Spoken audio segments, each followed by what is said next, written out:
ప్రభువునందు ప్రియ స్నేహితులకు మా వందనములు. ఈ షార్ట్ ఫిలిం తీయడానికి గల కారణం, కొందరు మతోన్మాదులు మతాల మధ్య చిచ్చు పెట్టాలన్న ఉద్దేశంతో బైబిల్ని, క్రైస్తవులను విమర్శిస్తూ తీసిన షార్ట్ ఫిలింకి సమాధానం ఇవ్వాలన్న ఉద్దేశమే గాని ఏ మతాన్ని గాని ఏ వ్యక్తిని గాని కించపరచాలన్నది మా ఉద్దేశం కాదు. గనుక ఈ మా ప్రయత్నాన్ని మంచి మనసుతో అర్థం చేసుకోవాలని హైందవ క్రైస్తవ సహోదరి సహోదరులకు మా విన్నపం. సత్యమేవ జయతే.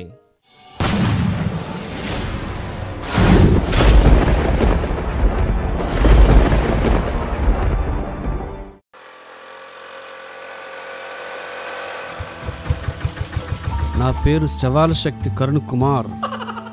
నేనేనండి యూట్యూబ్లో బైబిల్పై నిందలు వేస్తూ అమాయకిందులను రెచ్చగొడుతూ ఉంటాను కదా, నేనే. ఆ బైబిల్ దేవుడి దయ వల్ల ఎక్కడో సినిమా షూటింగ్లో టీలు మోసుకునే ప్లాట్ఫారం గాన్ని యూట్యూబ్లో ఎంత ఫేమస్ అయిపోయాను. ఈ రోజుల్లో నిజాలు చెబితే ఎవడు వింటాడు? అందుకే ఆలోచించి ఒక మతాన్ని నిందిస్తే ఆటోమేటిక్గా వేరే మతంలో ఉన్నవారు మనకు ఫ్యాన్స్ అయిపోతారు.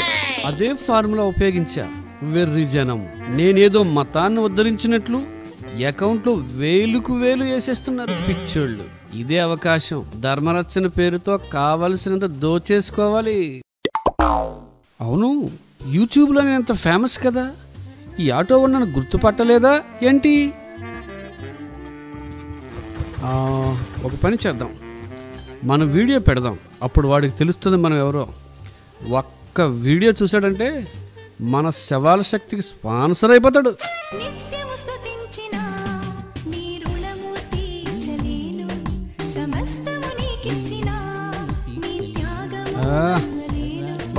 ఇప్పుడే వీడియో పెట్టాలా? చచ్చా బాబు, ఆ పాట ఆపబోయ్యా. ఆ పాట అయినా మార్చు బాబు. బాబు, ఆ పాట ఆపబోయ్యా.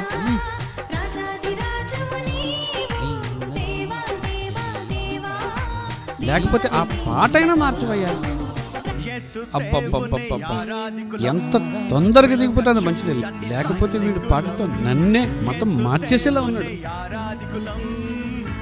బాబు, అక్కడ ఆపే, నేను దిగిపోతాను. వామ్మో, ఓయ్, డబ్బులు ఇవ్వకుండా వెళ్ళిపోతున్నావు ఏంటి? డబ్బులా? నేను ఎంతవరకు ఎవరికి డబ్బులు ఇవ్వలేదయ్యా. నేను ఎవరో తెలియదు అనుకుంటా. నేను ఒక ధర్మరక్షకుడిని. అందరూ నాకే డబ్బులు ఇస్తారు కానీ నన్ను ఎవరో అడగరు. కాబట్టి మనం ఇప్పుడు ఒక వీడియో చేయాలి. 11 రూపాయలు సందయిచ్చుకో చాలు. ఏవయ్యా, నీకు అసలు బుద్ధి జ్ఞానం ఉందా? నా అటు ఎక్కింది కాకుండా తిరిగి నీకు నీ చందా ఇవ్వాలా? అసలు నేను ఎవరో తెలియక నీవిలా మాట్లాడుతున్నావు. నేను యూట్యూబ్లో చాలా పెద్ద ఫేమస్. నా పేరు శవాల శక్తి కరుణ్ కుమార్. ఎవరైనా నన్ను చూస్తే సెల్ఫీలు తీసేసుకుంటారు తెలుసా? నువ్వు కూడా సెల్ఫీ తీసేసుకో. నువ్వు కరుణ్ కుమారు అయితే నాకేంటి, బుడగల బాబావు అయితే నాకేంటి? అయినా నీ సెల్ఫీ నాకెందుకయ్యా? ఫేస్ ఒకసారి టర్నింగ్ ఇచ్చుకో. నీ ముఖం ఎప్పుడైనా అద్దంలో చూసుకున్నావా? ముందు నా ఆటోకు డబ్బులు ఇచ్చి ఇక్కడి నుంచి కదులు. అమ్మో, వీడెవడో చాలా పెద్ద క్రైస్తవ గురులా ఉన్నాడు. మనకెందుకులే. అదే ఎక్కడ దొరికావా పొద్దుటని?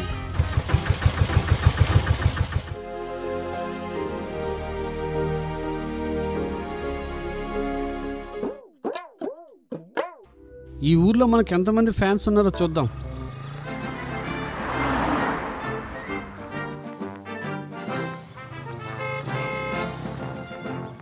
మనం కనబడితే చాలు అన్న అన్నట్టు పబ్లిక్ వచ్చేయాలి కదా.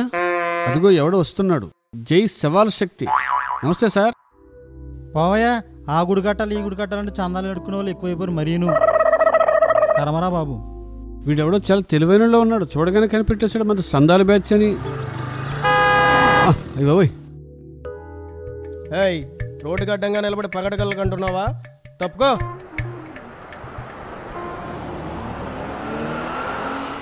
అయ్యి బాబోయ్, నేను ఒక సంస్థకు లీడర్ని, యూట్యూబ్లో పెద్ద ఫేమస్ పర్సన్ని.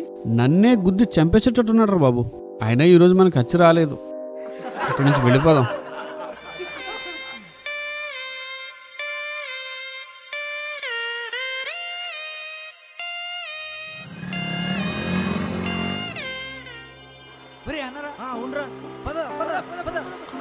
అదిగో నా ఫ్యాన్స్ వచ్చేస్తున్నారు. అన్నా మీరు బుడగల బాబా కదా? ఏయ్, బుడగల బాబాయ్ ఏంటి? నా పేరు శవాల శక్తి కరుణ్ కుమార్. సారీ అన్న, ఆ క్రైస్తవ గురులు పదే పదే పదే బుడగల బాబా అంటే మాకు కూడా బుడగల బాబానే అలవాటైపోయింది. సరే, ఇప్పుడు మీకేం కావాలి చెప్పండి. సెల్ఫీలు దిగుతారా? రండి. సెల్ఫీలా? నీతోనా? వద్దులే అన్న. మీరేమైనా సినిమా యాక్టరా, రాజకీయ నాయకుడువా మీతో సెల్ఫీ దిగడానికి? మరి ఎందుకయ్యా నా దారి నేను పోతుంటే పరిగెత్తుకొచ్చి మరీ ఆపారు? మరేం లేదన్నా, మాకు కొన్ని డౌట్స్ ఉన్నాయి, మిమ్మల్ని అడుగు తెలుసుకుందామని. సరే, మీ డౌట్స్ చెప్పండి. ఏం లేదన్నా, నువ్వు ఏ వీడియో చేసినా లేక ఏ షార్ట్ ఫిల్మ్ చేసినా బైబిల్లో నుండి 1 లేదా 2 సందర్భాలే మళ్ళీ మళ్ళీ చెప్తూ ఉంటావు. నీకు బైబిల్లో తప్ప ఇంకేం తెలియదా ఏంటి? ఏంటి? నాకు బైబిల్ తెలీదా? అసలు నేను రాసిన పుస్తకాలు చదివారా మీరు? బైబిల్ మొత్తం ఇందులో రాసేసాను. ఒక్కసారి చదవండి, మన బైబిల్ జ్ఞానం ఏంటో అర్థమవుతుంది. ఆ పుస్తకాలా? ఎందుకులే అన్న, లోపల పెట్టే. వాటిని నమ్ముకునే ఓ పాస్టర్ దగ్గరికి వెళ్ళాం, కడిగేద్దామని. రివర్స్లో మమ్మల్ని కడిగేశారు. నువ్వే చూడు.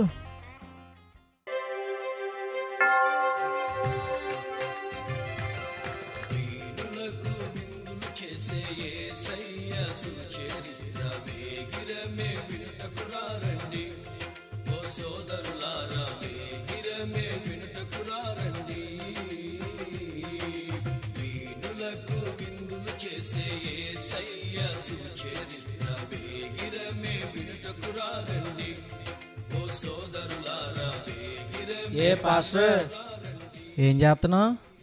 యేసుక్రీస్తు సువార్త ప్రకటిస్తున్నాను బాబు. యేసుక్రీస్తు సువార్త?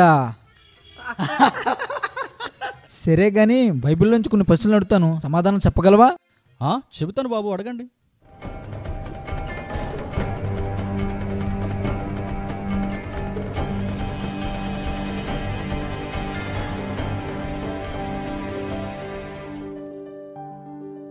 మార్కు 16, 17, 18. నమ్మిన వారి వలన ఈ సూచక్రియ కనబడును. ఏవనగా, నా నామమున దెయ్యములు వెళ్ళగొట్టుదురు, కొత్త భాషలు మాట్లాడుదురు, పాములను ఎత్తి పట్టుకుందురు, మరణకరమైన దేది తాగినను అది వారికి హాని చెయ్యదు, రోగుల మీద చేతులుంచినప్పుడు వారు స్వస్థత నొందుదురని వారితో చెప్పాను. ఇప్పుడు నమ్మిన వారి వలన ఈ సూచక్రియలు జరిగినన్నాడు కదా. అయితే ఇదిగో ఈ విషయం తాగి బతికి చూపించు. నీకు యేసు మీద నమ్మకం ఉంది కదా. ఒకవేళ ఇది నువ్వు తాగి బతికేస్తే మేమిద్దరం యేసుని నమ్మేసుకుంటాం. ఎరా? ఎందుకు నవ్వుతున్నావయ్యా? మీ దేవుడు చెప్పిందే కదా చదువుతున్నావు. సరే గాని అసలు ఆ మాట ఆ పిచ్చి పుస్తకంలో కాకుండా బైబిల్ ఎక్కడుందో ఒకసారి చదవండి చూద్దాం. చదవరా. ఎక్కడుందిరా మాట? ఫస్ట్లో చూడరా. లాస్ట్లో లేదా? చూశాను. మధ్యలో చూడరా. అసలు బైబిల్లో మార్కు సువార్త ఎక్కడుందో కూడా మీకు తెలియదు. అసలు ఆ మాట బైబిల్లో ఏ సందర్భంలో రాయించాడో కూడా మీకు తెలియదు. ఎందుకంటే అసలు మీరు ఎప్పుడైనా బైబిల్ చదివితేనే కదయ్యా. బైబిల్ ఎప్పుడు చదవని మీరు, ఏ గ్రంథం ఎక్కడుందో తెలియని మీకు బైబిల్ ఎలా అర్థమవుతుందయ్యా? అంటే ఈ మాట బైబిల్లో లేదా? మార్కు 16, 17, 18 నెంబర్ చెప్పి మరి చెప్పాం కదా, అంతకంటే ఏం కావాలి? అవును, ఆ మాట బైబిల్లో ఉంది. మార్కు సువార్త 16వ అధ్యాయము 17, 18 చదువుదాం. నమ్మిన వారి వలన ఈ సూచక్రియలు కనబడును.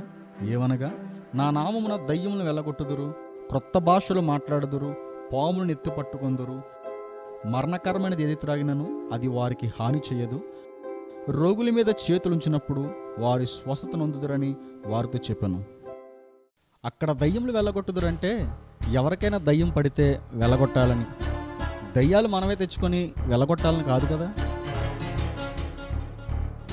క్రొత్త భాషలు మాట్లాడుదురంటే ఏసన్ గారు లాంటి గొప్ప దైవజనులు తాను అంతగా చదువుకోకపోయినా భాషరాని వారి మధ్య గొప్ప సేవ చేసి అనేకులను రక్షించారు. పాములను ఎత్తుపట్టుకుందరంటే అపోస్తల కార్యాలు 8:5 పౌలు పామును ఎత్తుపట్టుకొని జాడించి కొట్టాడు. అతనికి ఏ హాని కలగలేదు. సాధు సుందర్ సింగ్ అన్న దైవజనుడికి అతని బంధువులు తనకు తెలియకుండానే ఆహారంలో విషం కలిపి పెట్టినా ఆయన బ్రతికాడు, గొప్ప సేవ చేశారు. ఇక్కడ రాయబడి ఉన్న మాట యేసును నమ్మినటువంటి వారికి ఎదురయ్యే ఆకస్మిక సమస్యల్లో దేవుడు చేసే సహాయం. నమ్మిన వారు వలన ఈ సూచక్రియలు జరుగుతాయని దేవుడు చెప్పాడు. అనేక మంది జీవితాల్లో జరిగాయి కూడా. అయినా మీ పిచ్చి ప్రశ్న కాకపోతే నమ్మిన వారు వలన ఈ సూచక్రియలు జరుగుతుందన్నాడా, లేక తాగి పరీక్షించండి ఎలా జరుగుతుందన్నాడా? అందులో రాసిన వాడికి బుద్ధి లేకపోతే మీకన్నా ఉండాలి కదయా బుద్ధి. మీరు చెప్పినట్లు విషయం తాగితే యేసు నమ్మినట్లా పరీక్షించినట్లా? బైబిల్లో ఒక మాట చదివితే దాని వెనక ఉన్న పూర్తి భావాన్ని గ్రహించి మాట్లాడండి. అంతేగాని ఎవడో ఏదో రాశాడని మీరు పిచ్చివాళ్ళు కాకండి. ఇలాగే మత్తయి సువార్త 4వ యేసును రాళ్ళు రొట్టెలుగా చేసుకుని తినమని సాతాను శోధించాడు. అయినా యేసు ఆ పని చేయలేదు. ఎందుకని? చేతకాకనా?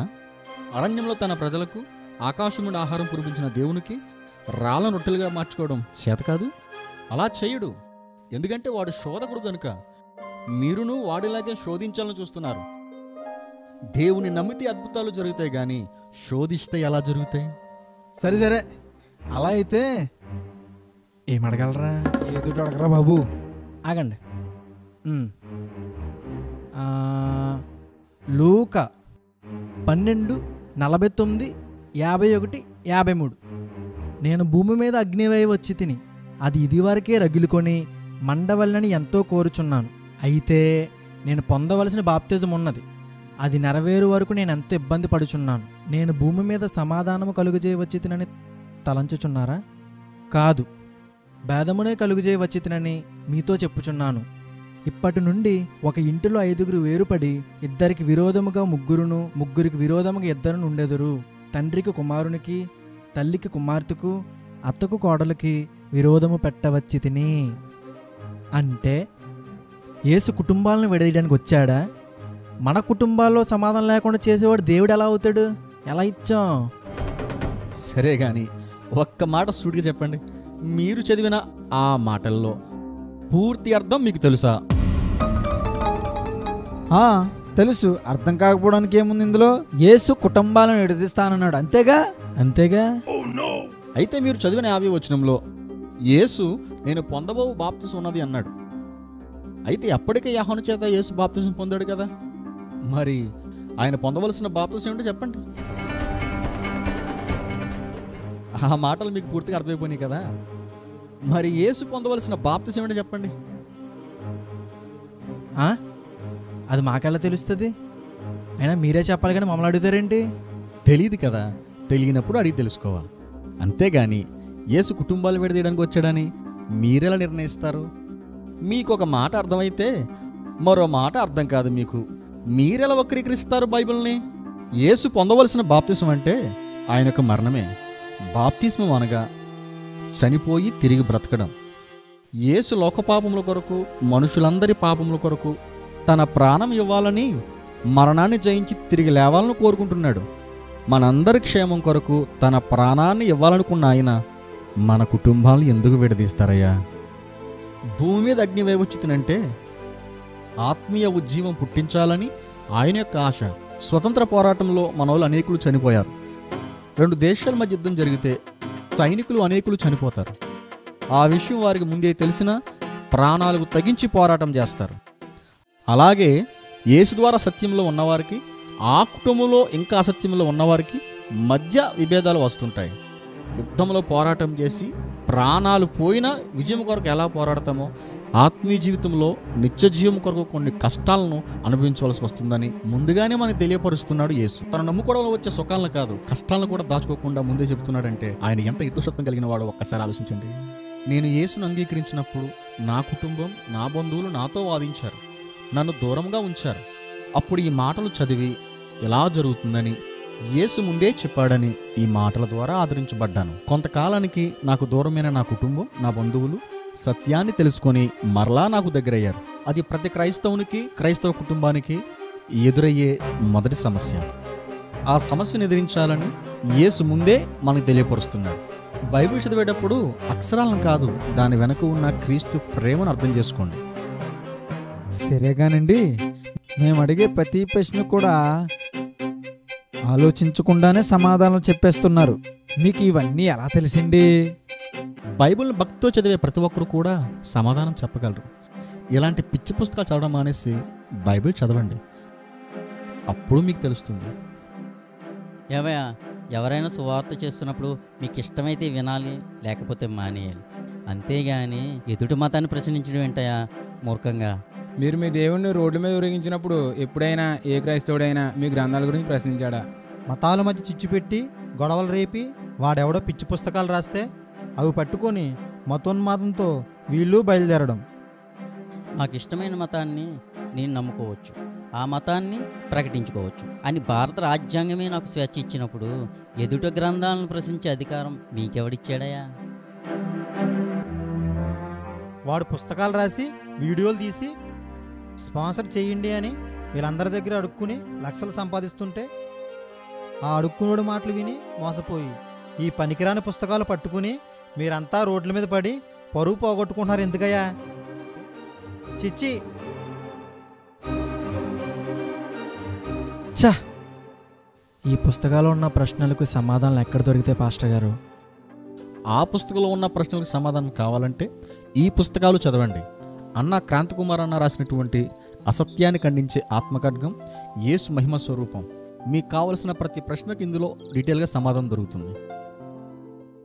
నీ పుస్తకాలు పట్టుకెళ్ళే చాడామాడా చివాట్లు తినొచ్చాం. ఏంటి, నా పుస్తకాలకే సమాధానం చెప్పాడా? ఎవడా పాస్టర్? ఇప్పుడే వాడిని ఓడించేస్తా. నేను చాలా మంది పాస్టర్లు ఓడించేశాను. అందరినీ ఓడించామని చెప్పి డబ్బాలు కొట్టుకుంటున్నాడంతే. అలాగన్నా మీరు రావాలి, మీ ప్రశ్నలతో ఆయన తికమక పెట్టి ఓడించేయాలి. అవునన్నా, ఈ పక్కన ఆయన ఊరు, నువ్వు వచ్చి ఆయన ఓడించాలంతే. అమ్మో, బిల్డప్ అయితే ఇచ్చాను, కానీ అక్కడికి వెళ్తే పరువు పోతుందేమో. వచ్చేవాడిని కానయ్యా, అర్జెంట్ పనుందయ్యా, తర్వాత చూద్దాం. కుదరదన్నా, ఇప్పుడు నువ్వు ఎలాగన్నా రావాల్సిందన్నా. అవునన్నా, నువ్వు ఎలా అయినా వచ్చి వాడిని ఓడించాల్సిందే. అయ్యి బాబోయ్, వెళ్ళేంట్రా బాబు, జీడిపాకంలో పట్టుకున్నారు, వదిలేటట్లు లేరు. సరే వెళ్దాం పదండి.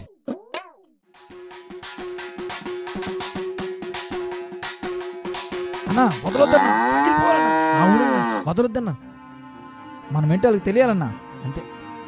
పాస్టర్ గారు, అన్నా మీరు ఇక్కడే ఉండండి, మేము వెళ్ళి తీసుకుని వస్తాం. నువ్వు రారా.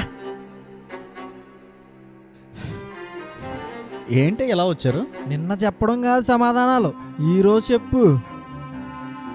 ఏమ్మా, నేను చెప్పింది సరిపోలేదా? ఇప్పుడు చెప్పేది మేము కాదు, మా అన్న వచ్చాడు.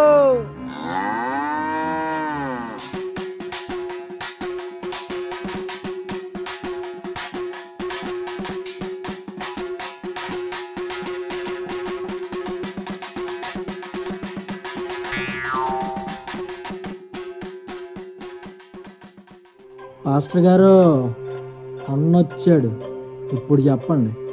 మీ అన్న వస్తే మా అన్న రాడా మరి?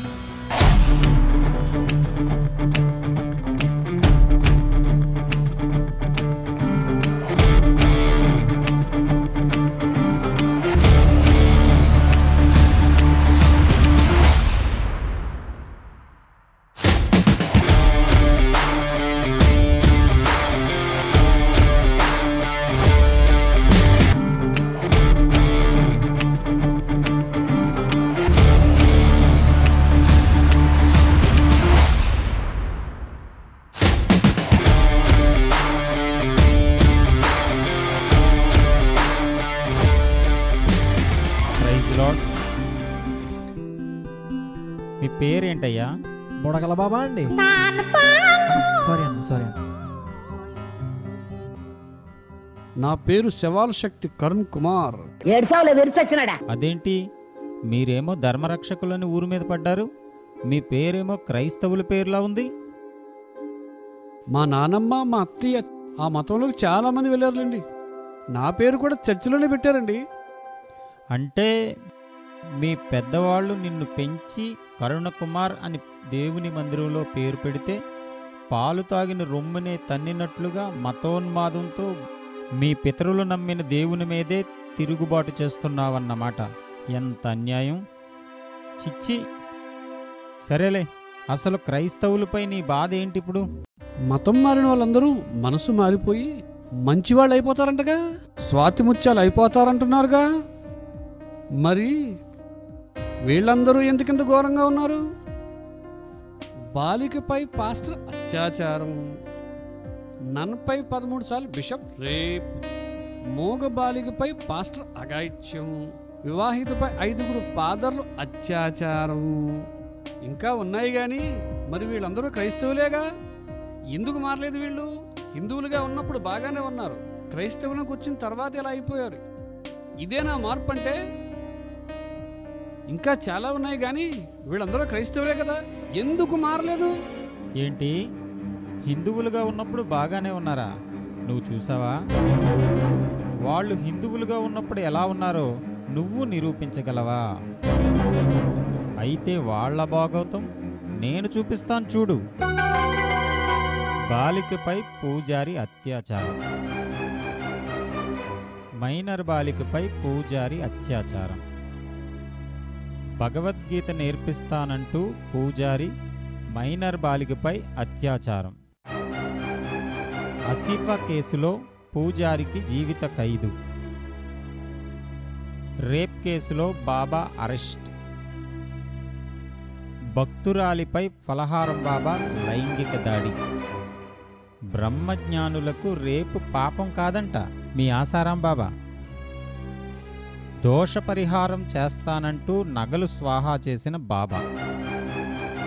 ఇంకా చాలా ఉన్నాయి, చదువుకోండి. ఏంటయ్యా ఇది? నీ బాబాలు పూజారులే ఇలా ఉంటే వాళ్ళు హిందువులుగా ఉన్నప్పుడు బాగానే ఉన్నారా? అంటే ఎవడో ఎక్కడో అలాంటి వాళ్ళు ఉంటారు, వాళ్ళని చూపించి అందరూ అలాంటి వాళ్ళంటే ఎలా? ఓహో, అంటే మీ మతం దగ్గరికి వచ్చేటప్పటికి ఎవడో ఒకడు అలా చేసినా అందరినీ అనకూడదన్నమాట.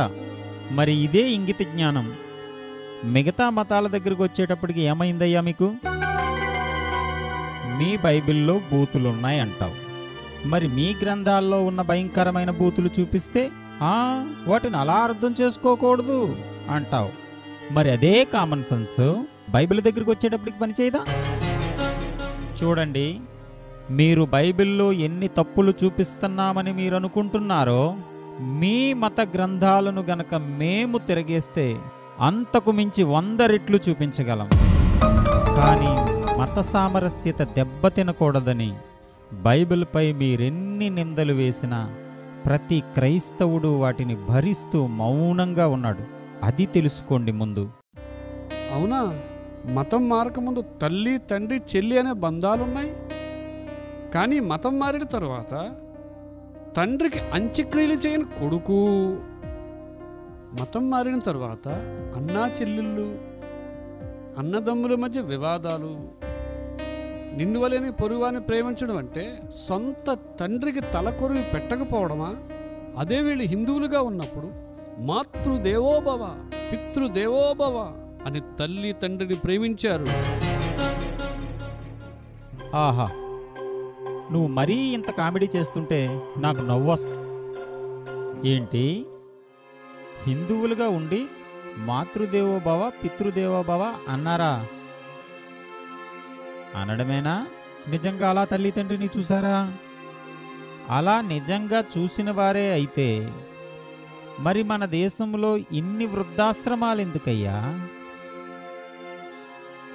తల్లి తండ్రిని వృద్ధాశ్రమంలో విడిచిపెట్టిన హిందువులు ఎంతమంది ఉన్నారో తెలుసా నీకు? అదా మాతృదేవోభవ పితృదేవోభవ అంటే. భారతదేశం నా మాతృభూమి, భారతీయులందరూ నా సహోదరులే అంటూ భారతీయులందరినీ కులం పేరుతో ముక్కలుగా విడదీసింది ఏ ధర్మం బాబు? మనుషులలో అంటరానితనం సృష్టించి కుల వివక్ష చూపించింది ఏ ధర్మమయ్యా? అంతేకాకుండా ఒక పక్క కుల వివక్ష, మరో పక్క స్త్రీ వివక్ష చూపించి సతీ సహగమనం అనే పేరుతో బ్రతికుండగా స్త్రీలను కాల్చి చంపేసిన ధర్మమేది? ఈరోజు ఎక్కడో జరిగిన 2-3 గొడవలు తీసుకొచ్చి క్రైస్తవ్యంపై నిందలేస్తున్నావే. కనీసం కులం పేరుతో చచ్చిన శవానికి కూడా దారివ్వని సంస్కృతి ఎక్కడుంది? కులం మతం అనే తేడాలు తొలగించి మనుషులందరినీ ఒక్కటి చేసి నిన్ను వలె నీ పొరుగువాన్ని ప్రేమించమన్న బైబిల్నా నువ్వు తప్పుపట్టేది? నా భార్య, నా పిల్లలు వారు మాత్రమే నావారు అని మిగతా సమాజాన్ని ముక్కలుగా విడదీసింది నీ ధర్మం అయితే, నా భార్య, నా పిల్లలు నావారే కాదు, సమాజం అంతా నా కుటుంబమే అని, అందరినీ ప్రేమించాలని, అందరూ సహోదరులే అని నేర్పించింది నా బైబిల్. అయితే మత్తయి సువార్త 8:21లో ఒక శిష్యుడు తండ్రిని పాతిపెట్టడానికి వెళ్తాను అంటే యేసు ఎందుకు వద్దన్నాడు? అన్నాడా లేదా? అవునన్నాడు. అసలు అక్కడ సందర్భం ఏంటో నీకు తెలుసా? మత్తయి సువార్త 8:18లో మనమందరం సముద్రం దాటి అవతలకు వెళ్ళాలని యేసు ఆజ్ఞాపిస్తే, సముద్రం దాటి యేసుతో వెళ్ళటం ఇష్టం లేక చిన్న చిన్న వంకలు పెడితే యేసు ఒప్పుకోడని, తండ్రి చనిపోయాడని చాలా ఘోరమైన అబద్ధమాడాడు ఆ శిష్యుడు. హృదయంతరంగాలెరిగిన దేవునికి తెలియదా? అందుకే మృతులు తమ మృతులను పాతిపెట్టుకొననిమ్ము, నీవు నన్ను వెంబడించుము అన్నాడు యేసు. అతని తండ్రి చనిపోయినది నిజం కాదని ఆయనకు తెలుసు, అందుకే అలా చెప్పాడు. యాయూరు కుమార్తెను బ్రతికించినవాడు, లాజరు సమాధి దగ్గరికి వెళ్ళి ఆయన్ని లేపినవాడు, ఆ శిష్యుడు నా తండ్రి చనిపోయాడు అని అనగానే ఒకవేళ అది నిజమైతే అతన్ని పంపించడమే కాదు, ఆయన కూడా వెళ్ళి అక్కడ కూడా అద్భుతం చేసేవాడు. ఏదో ఒక మాట పట్టుకుని దాని పూర్తి అర్థం తెలియకుండా అర్థజ్ఞానంతో ప్రశ్నించడం కాదు. బైబిల్ పూర్తిగా చదివి అర్థం చేసుకుని మాట్లాడండి. అదే కాదండి, లోక 14:26లో కూడా ఎవడైనా నా ఎద్దకు వచ్చి భార్యను, పిల్లలను, అన్నదమ్ములను తన ప్రాణంతో సహా ద్వేషించుకుంటే వాడు నా శిష్యుడు కాలేడు అన్నాడు. అన్నాడా లేదా? అంటే ఆయన నమ్ముకుంటే అందరినీ వదిలేయాలా? అది నీకు అలా అర్థమైందా? యేసు కుటుంబాలను శాశ్వతంగా వదిలేయమన్నాడా? బైబిలే కాదు, దైవభక్తి, ఆధ్యాత్మిక శక్తిని సంపాదించడంలో ఉన్న నియమ నిబంధనలు కూడా మీకు తెలియదు. మిమ్మల్ని ఎవడయ్యా ధర్మరక్షకులుగా ఆధ్యాత్మిక బోధలు చేయడానికి పెట్టుకుంది? ఒక ప్రశ్న అడుగుతాను, సూటిగా సమాధానం చెప్పు. అడగండి. హైందవ్యంలో ఋషులు ఆధ్యాత్మిక ఎదుగుదల కొరకు, దైవ సాక్షాత్కారం కొరకు తపస్సు చేసేటప్పుడు ఒంటరిగా వెళ్ళారా? తల్లి, తండ్రి, భార్య, పిల్లలను వెంటబెట్టుకుని వెళ్ళారా? అలా ఎలా వెళ్తారు? ఆనాడు మహర్షులు కుటుంబాన్ని విడిచి ప్రాణాలు తెగించి దేవుని దర్శనం కొరకు తపస్సు చేసేవారు. అవునా? మేము చేస్తే సంసారం, అదే మీరు చేస్తే వ్యభిచారం అన్నట్టుంది నీ వాలకం. ఇదే కదా యేసు చెప్పింది కూడా. మీరు మీ మహర్షులు, మీ స్వామీజీలు వారి భార్య పిల్లలను వదిలేస్తే తప్పు కాదు, గాని యేసు ఒకడు శిష్యుడు కావాలంటే ఈ లోక సంబంధమైన బంధాలను విడిచిపెట్టాలి అనడం తప్పుగా కనిపించిందా మీకు? మత్తయి సువార్త 10:37 ప్రకారంగా తండ్రిని, తల్లిని, భార్యను, పిల్లలను, అన్నదమ్ములను నాకంటే ఎక్కువగా ప్రేమిస్తే అని ఉంది అక్కడ. పూర్తిగా వదిలేయమని కాదు కదా అక్కడ అర్థం. నీ కుటుంబాన్ని ప్రేమించినంత కంటే దేవుడిని ఇంకా ఎక్కువ ప్రేమించాలని అర్థం. ఇలాంటి చిన్న చిన్న విషయాలు కూడా తెలియని నువ్వు కూడా బైబిల్ గురించి సరే, ఆ విషయం పక్కన పెట్టండి. మీ మతం మారిన వాళ్ళ దేశాన్ని ప్రేమిస్తారా? ఈ దేశాన్ని ముక్కలుగా విడగొట్టండి అని ఒకడంటాడు, జాతీయ పతాకాన్ని గుడ్డ ముక్కను మరొకడంటాడు, ఒక పాస్టర్ ఇండియా క్రికెట్లో ఓడిపోవాలని ప్రేర్ చేస్తాడు. ఇదేనా మీరు దేశాన్ని ప్రేమించేది? ఇందులో ఉన్నప్పుడు భారత్ మాతాకి జై అన్నారు. మీ మతంలోకి మనసు మార్పిడైన తరువాత భారత్ మాతాకి ఎంతమంది భర్తలను అడుగుతున్నారు? ఇదేనా మీ మనసు మార్పిడి? వీళ్ళందరినీ దేశద్రోహులుగా మార్చింది నీ మతం కాదా? సరే, ఇప్పుడు నువ్వు చెప్పిన వాళ్ళు దేశం కోసం, దేశ పతాకం కోసం అన్న తప్పుడు మాటలు నేను పొరపాటున అనాలోచితంగా అన్నామని క్షమాపణలు కూడా చెప్పారు కదా. వాళ్ళు చేసింది దేశద్రోహం కాదు. దేశద్రోహం అంటే నేను చెప్తాను విను. అన్ని మతాలకు సమాన హక్కులు కల్పించి సెక్యులర్ కంట్రీగా ప్రకటించింది మన దేశ రాజ్యాంగం. ఆ దేశ రాజ్యాంగాన్నే కాల్చేయాలంటాడు ఒకడు. జై శ్రీరామ్ అనకపోతే రైలు మీద నుంచి తోసి చంపేశారట. ఆ మాట అనకపోతే మత పిచ్చితో కొట్టి చంపుతున్నారు అనేక మందిని. అది దేశద్రోహం అంటే. ఈ దేశం నుండి ముస్లింలు వెళ్ళిపోవాలి, క్రైస్తవ్యాన్ని అంతం చేస్తామంటూ మత వివక్ష చూపించి దేశంలో మత ఘర్షణలు రేపుతున్నారు. అది దేశద్రోహం అంటే. దేశమంతా ఐక్యంగా కులమత భేదాలు లేకుండా అందరూ సహోదర భావంతో మెలగాలని కోరుకునేది ఒక్క క్రైస్తవ్యం మాత్రమే. అంటే మీ మతంలోకి వస్తే అందరూ ఒకటైపోతారు, అన్ని రోగాలు పోతాయి, అందరూ సుఖంగా ఉంటారంటావు, అంతేనా? అయితే ఒక పని చేద్దాం, ఈ ఊరంతటినీ మతం మార్చేద్దాం. ఊరి మధ్యలో ఒక చర్చి కడదాం. మీకు దశంభాగాలు ఇస్తారు, ప్రార్థనలు చేస్తారు. ఎవరికైనా సమస్య వస్తే నిన్ను చంపేస్తారు. ఏమయ్యా, మీకు అందరికి ఇష్టమేనా? బతికితే సుఖంగా బతికేస్తారు, లేకపోతే ఈయనను చంపేసుకోవచ్చు. ఏమయ్యా చెప్పండి, మీకు ఇష్టమేనా? ఒరే, నీకు అసలు బుర్రుండే మాట్లాడుతున్నావా? ఒక మతంలో నుండి వేరొక మతంలోకి మారడం అంటే నువ్వు చెప్పేస్తే జరిగిపోతుందా? అది ప్రతి ఒక్కరి అంతరాత్మకు సంబంధించిన విషయం. వారి ఇష్టపూర్వకంగా మారాలే గాని నువ్వు పంది వేస్తే మారిపోతారా బుద్ధి లేనుడా? అయినా ఏదైనా సమస్య వస్తే ఆయన చంపేసుకోవచ్చా? అంటే మా ఊరిలో ఉన్న మనుషులు అంత నరహంతులుగా కనపడుతున్నారా నీ కంటికి? మా ఊరు అంత క్రూరమైనదనా నీ ఉద్దేశం? సాటి మనిషిని మతం పేరుతో చంపేయటానికి నీలాగా మతం మత్తులో కళ్ళు మూసుకుపోయి ఉన్నామనుకుంటున్నావురా? మా ఊరొచ్చి మా మధ్యలో మతం పేరుతో మనుషుల మధ్య చిచ్చు పెట్టి కొట్టుకోండి, చంపేసుకోండి అంటున్నావు. అంటే నువ్వు నీ ధర్మం ఇటువంటిదో అర్థమవుతుంది మాకు. అయినా మా ఊరిలో ఎన్ని మతాలు, ఇంతవరకు అన్నదమ్ముల్లా బతికాం. మంచైనా చెడైనా ఎవరిని చంపేంత మూర్ఖులం కాదురా మూర్ఖుడా. మాకు ఇష్టమైతే వాళ్ళు చెప్పేసి వార్త ఉంటాం, లేదంటే వద్దని చెప్పి పంపించేస్తాం. అంతేగాని మతం పేరుతో వాళ్ళు కొట్టండి, చంపండి అంటే మాత్రం ఊరుకోం, జాగ్రత్త. అది కాదండి, వీళ్ళ సువార్తలు ఎంత మోసందో తెలుసా అండి? నమ్ముకోని వాళ్ళ దగ్గరకు వచ్చి యేసుని నమ్ముకుంటే మీ కష్టాలు పోతాయి అంటారు. నమ్ముకున్న తర్వాత కష్టాలు వస్తే దేవుడు పరీక్షిస్తున్నాడు అంటారు. అదే మతం మారక ముందు వచ్చిన కష్టాలను దేవుడు పరీక్షిస్తున్నాడు అనుకోవచ్చుగా. దగ్గుకి రొంపకి మతం మార్చేయాలా ఏంటి?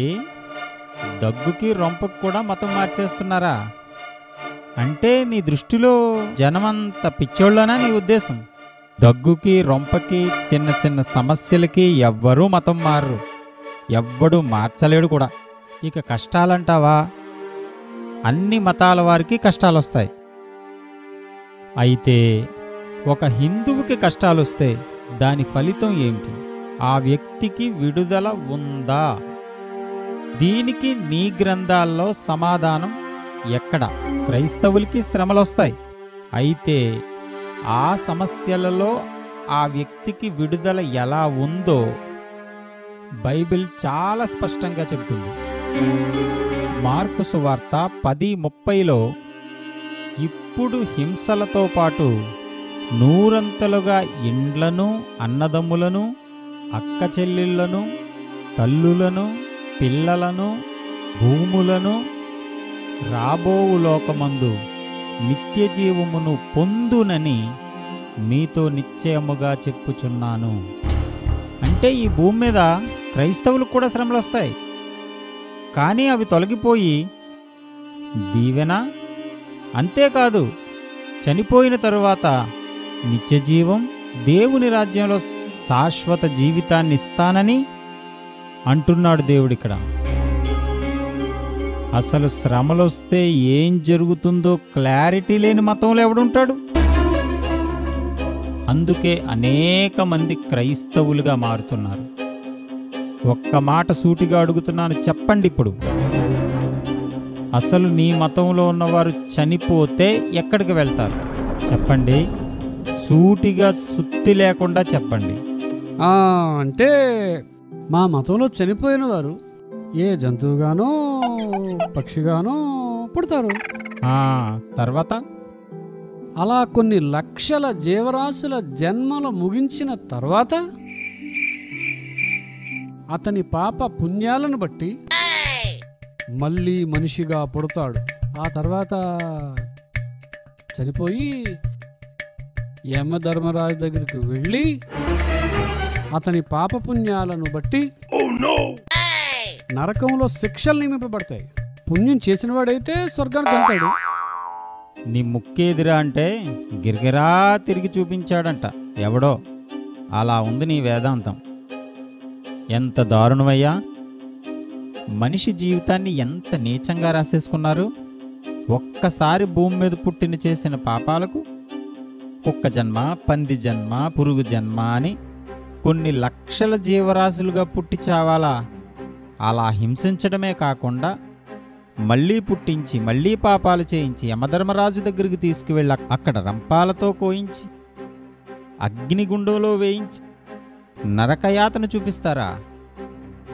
మీ ధర్మములో ఉండి కుక్క చావు, పంది చావు, పురుగు చావు చచ్చే కంటే, మళ్లీ పుట్టి మళ్లీ చచ్చే కంటే, యమధర్మరాజు చేతిలో పడి నరక యాతన అనుభవించే కంటే, చేసిన తప్పులు ఒప్పుకుని విడిచిపెట్టి యేసు ద్వారా క్షమాపణ పొంది యేసుతో కూడా జీవించి యేసుతో పరలోకం వెళ్ళి యుగయుగాలు నిత్య జీవితంలో ఉండే భాగ్యాన్ని బుద్ధి బుర్రా ఉన్నవాడెవ్వడైనా వదులుకుంటాడా? నీ మతంలో చచ్చిన వారు ఏమవుతారనే క్లారిటీ మీలో ఎవరికైనా ఉందా?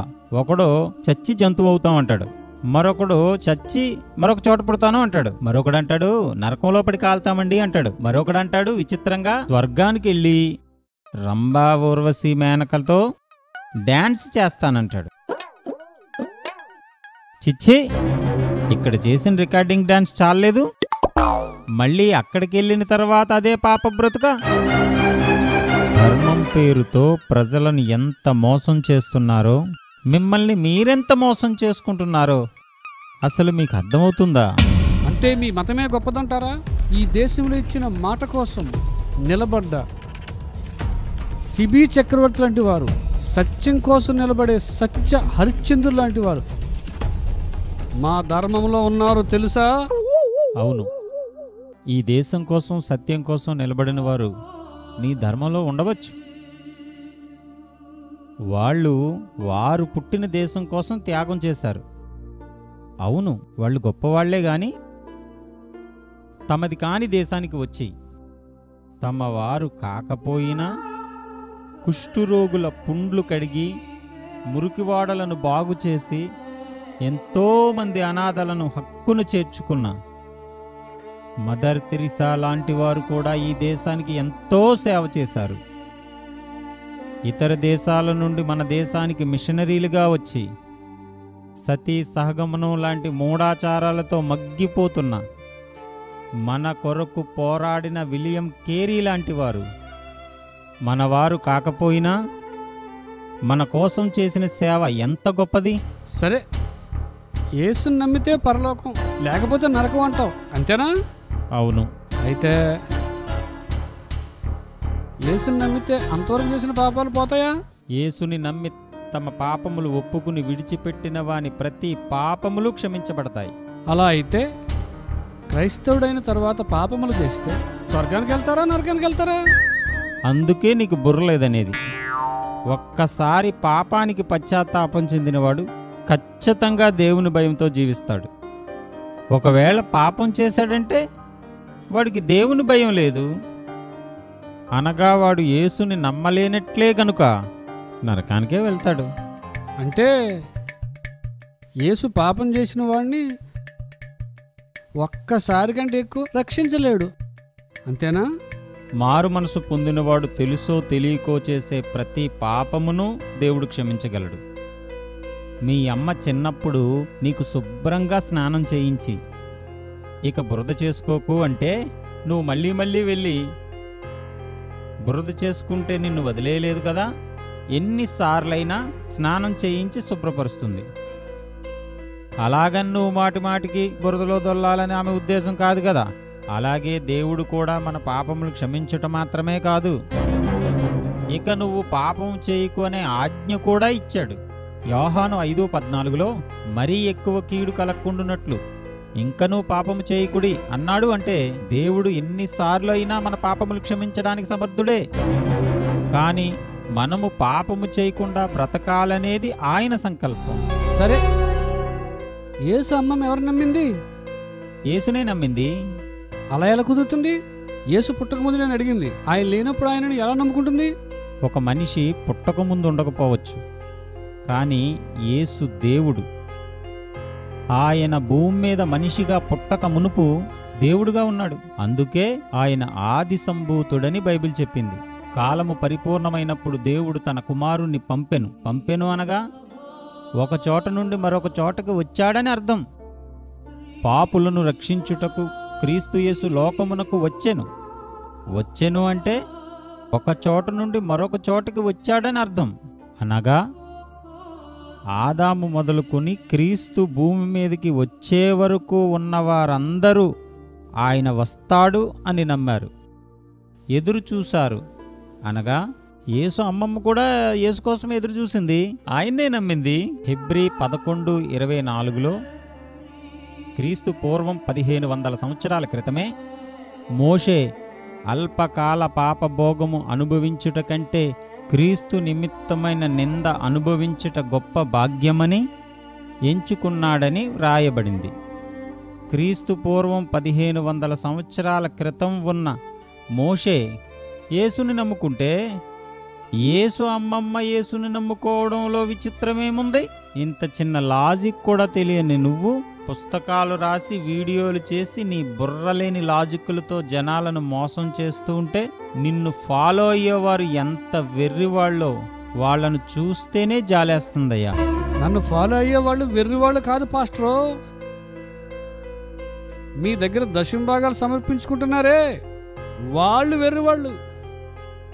పాస్టర్ల దశంభాగాల పేరుతో జనాలను మోసం చేస్తున్నారంటూ మా మీద నిందలు వేస్తూ ఆన్లైన్లో అకౌంట్ నెంబర్లు పెట్టి ఈ విధంగా అడుక్కుంటూ జనాల్ని ఏ రేంజ్లో మోసం చేస్తున్నారో తెలియని విషయం ఏమి కాదులేవయ్యా.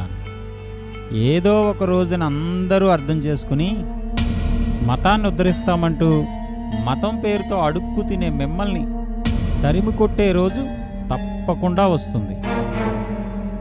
చివరికి ఒకటి అడుగుతాను, సమాధానం చెప్పండి. నేను నిన్ను చంపి నేను యేసుని నమ్ముకుంటే స్వర్గానికి వెళ్తానా నరకానికి వెళ్తానా? నీవు నన్ను చంపి మారుమనసు పొంది ఇలా ఏ మతాన్ని భ్రమపరచకుండా మతాల మధ్య చిచ్చు పెట్టకుండా యేసు పాదాల దగ్గర బ్రతుకుతానంటే నీ చేతిలో నేను చావడానికి రెడీ. నీ కోసం, నీ ఆత్మరక్షణ కోసం నీ చేతిలో ఖచ్చితంగా నేను చావడానికి రెడీ. వచ్చి నన్ను చంపు. మాట మీద నిలబడే వ్యక్తివైతే రా, నన్ను చంపుకో, నేను సిద్ధంగానే ఉన్నాను.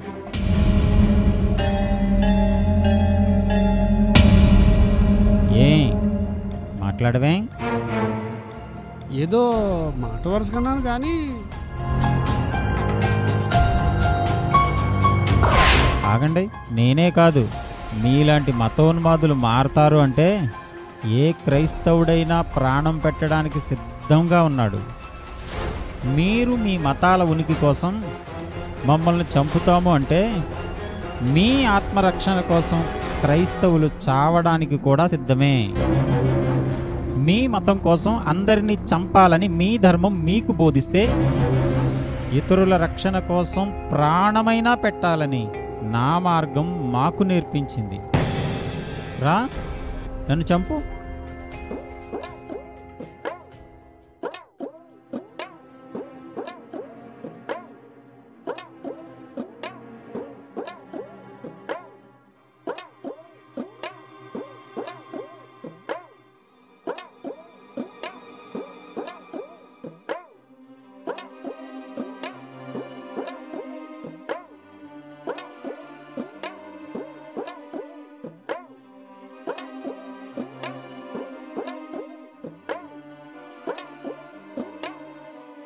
అన్నా, మమ్మల్ని క్షమించండి అన్నా. వాళ్ళు చెప్పిన మాటలు విని ఎంతవరకు సత్యాన్ని గ్రహించలేకపోయామన్నా, మమ్మల్ని క్షమించండి. ఇక మీద నుండి క్రీస్తు బిడ్డలుగా బతుకుతామన్నా.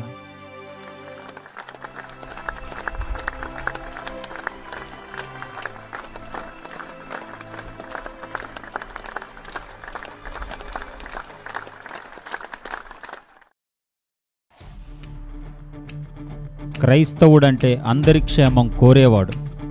క్రైస్తవుడంటే దేశ క్షేమం కొరకు ప్రార్థించేవాడు. క్రైస్తవుడంటే క్రీస్తు ప్రేమను లోకానికి పంచాలని, మంచిని లోకానికి బోధించేవాడు. కులమత భేదాలతో మగ్గిపోతున్న మానవ జాతిని ఒకటి చేయాలని, మంచిని బోధించి తన రక్తాన్ని కార్చి ప్రాణమిచ్చిన యేసునా మీరు విమర్శించేది? ఎందుకు? నిన్ను వలె నీ పొరుగువాన్ని ప్రేమించమని ద్వేషభావాన్ని తొలగించినందుగా? ఎందుకు? నీ శత్రువును కూడా ప్రేమించమని అందరినీ ఒకటి చేయాలనుకున్నందుకా? ఎందుకు?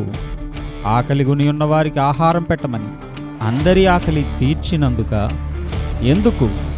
నీకు 2 వస్త్రాలుంటే లేని వారికి 1 వస్త్రం ఇమ్మని దానగుణం నేర్పించినందుకా? ఇంత మంచిని లోకానికి పంచని యేసు మీద ఎందుకయ్యా ద్వేషం? మీ మతాల ఉనికిని కాపాడుకోవటానికా? మంచిపై మీరెంత పోరాటం చేసినా, బైబిల్పై మీరెన్ని నిందలు వేసినా, సత్యంపై మీరెప్పుడూ గెలవలేరు. మతోన్మాదంతో మీరెన్ని అబద్ధాలు క్రీస్తుపై, క్రైస్తవ్యంపై ప్రచారం చేసినా, లోకానికి సత్యం చెప్పడానికి దేవుని వాక్య ఖడ్గంతో ఖండిస్తూనే ఉంటాము. ఇట్లు మీ క్షేమం కోరే క్రీస్తు సేవకుడు.